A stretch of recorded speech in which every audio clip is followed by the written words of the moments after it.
Assalamualaikum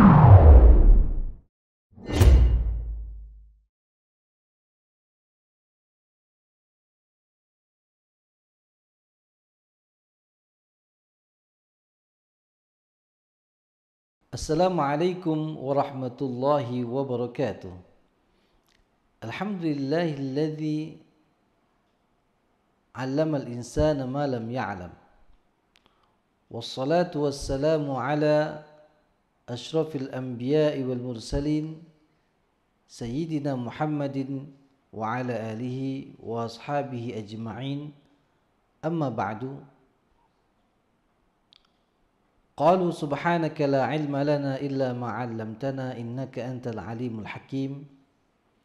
Rabbi shrah li sadri wa yassir li amri wahlul 'uqdatam min lisani yafqahu qawli. Ma'asyiral muslimin, para pemirsa yang dirahmati oleh Allah Subhanahu wa taala. Allah Subhanahu wa taala menganugerahkan hidayah kepada manusia agar manusia dapat menjalani kehidupan di dunia ini dengan baik dan kelak dapat memasuki surga yang telah Allah siapkan untuk hamba-hambanya yang beriman. Di antara hidayah yang Allah anugerahkan kepada manusia adalah hidayah agama. Pada perspektif ilmu sosiologi, bahwasanya agama berfungsi dengan baik untuk individu ataupun masyarakat. Dalam fungsinya, agama memiliki 3 fungsi. Yang pertama, agama sebagai sarana edukatif. Yang kedua, agama sebagai sarana penyelamatan, dan yang ketiga, agama sebagai sarana reformatif atau islahiyat. Agama sebagai sarana edukatif, bagaimana agama mengajarkan manusia hal-hal yang baik agar manusia dapat membedakan mana yang hak dan mana yang batil, sehingga dia dapat meninggalkan sesuatu yang dilarang oleh Allah Subhanahu wa taala dan menjalankan amalan-amalan yang baik sebagaimana yang Allah perintahkan dan Nabi contohkan. Agama sebagai penyelamatan, bagaimana agama menyelamatkan manusia dari perbuatan-perbuatan jahiliyah kepada perbuatan-perbuatan yang baik, baik secara individu maupun sosial bermasyarakat. Kemudian agama sebagai sarana reformatif atau islahiyat, agama sebagai sarana perbaikan baik secara akhlak, perbaikan secara pemikiran, perbaikan secara perbuatan dan lain sebagainya.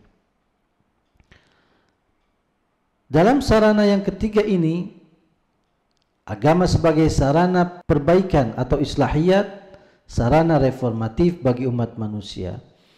Allah Subhanahu wa taala mengajarkan hal demikian dengan mewajibkan kepada orang-orang yang beriman untuk melaksanakan ibadah puasa di bulan Ramadan. Dahulu para ulama kita, para orang tua kita, mereka sedemikian menyiapkan diri untuk menghadapi bulan Ramadan dari bulan Rajab, sebagaimana yang dicontohkan oleh Rasulullah sallallahu alaihi wasallam dalam doanya, Allahumma barik lana fi Rajab wa Sya'bana wa ballighna Ramadan. Ya Allah, berkahilah kami di bulan Rajab dan juga bulan Sya'ban, dan sampaikanlah umur kami hingga kami menjumpai bulan Ramadan. Ketiga bulan ini lahir adalah untuk perbaikan diri, untuk menjadi pribadi yang lebih baik dari pribadi sebelumnya. Menyiapkan diri dari bulan Rajab dengan memperbanyak amal ibadah, membiasakan diri melakukan amalan-amalan yang disukai oleh Allah Subhanahu wa taala.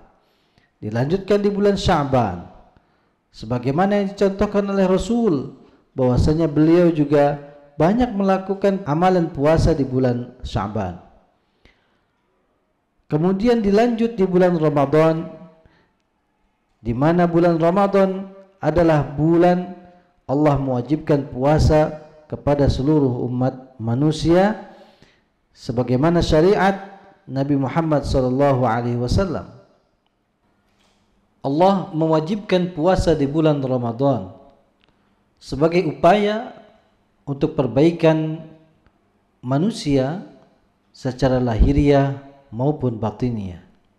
Ma'asyiral muslimin rahimakumullah, para pemirsa yang dirahmati oleh Allah, di bulan Ramadan Allah mengabarkan bahwasanya seluruh amalan-amalan yang dilakukan oleh Bani Adam akan dilipat gandakan sedemikian rupa. Wallahu yudha'ifu liman yasha, termasuk ketika seseorang membaca Al-Quran ataupun dia bersedekah ataupun dia melakukan hal-hal kebaikan yang sebagaimana dicontohkan dan disyariatkan oleh agama. Sebagaimana Rasulullah sallallahu alaihi wasallam bersabda, la aqulu alif lam mim harfun, bal alif harfun, lam harfun, mim harfun. Ketika seseorang membaca atau bertilawah dengan Al-Quran hanya membaca alif lam mim, itu tidak dikatakan sebagai satu huruf, tetapi alif adalah huruf, lam adalah satu huruf, dan mim adalah satu huruf, dan setiap satu hurufnya Allah lipat gandakan kebaikan dengan 10 ganjaran. Ma'asyiral muslimin rahimakumullah, ketika kita sudah menemui bulan Ramadan, umur kita sampai di bulan Ramadan ini, tentunya kita harus sangat bersyukur kepada Allah Subhanahu wa taala. Artinya Allah memberikan kita kesempatan untuk memperbanyak amalan-amalan, memperbanyak ibadah, dan kita mengumpulkan bekal kita untuk nanti kita berjumpa dengan Rabb kita. Sebagaimana sabda Rasul sallallahu alaihi wasallam, lis-shaimi farhatan, bagi orang yang berpuasa ada 2 kebahagiaan. Kebahagiaan tatkala dia berbuka dan kebahagiaan tatkala dia berjumpa dengan Tuhannya. Bahagia ketika berjumpa dengan Tuhannya yaitu dengan membawa amalan yang diterima, amalan kebaikan yang dia lakukan semasa hidupnya. Ma'asyiral muslimin rahimakumullah, maka dari itu marilah kita sama-sama mempergunakan waktu kita yang singkat ini dan kesempatan yang telah Allah berikan atas umur kita, sehingga kita dapat menjumpai bulan Ramadan ini dengan amalan ibadah-ibadah yang Allah sukai, sehingga kita kelak membawa bekal yang besar setelah kita tiada dan ajal kita telah tiba. Ma'asyiral muslimin rahimakumullah, para pemirsa yang dirahmati oleh Allah Subhanahu wa taala, demikianlah kiranya apa yang dapat saya sampaikan. Aqulu qouli hadza wa astaghfirullah li wa lakum. Wassalamualaikum warahmatullahi wabarakatuh.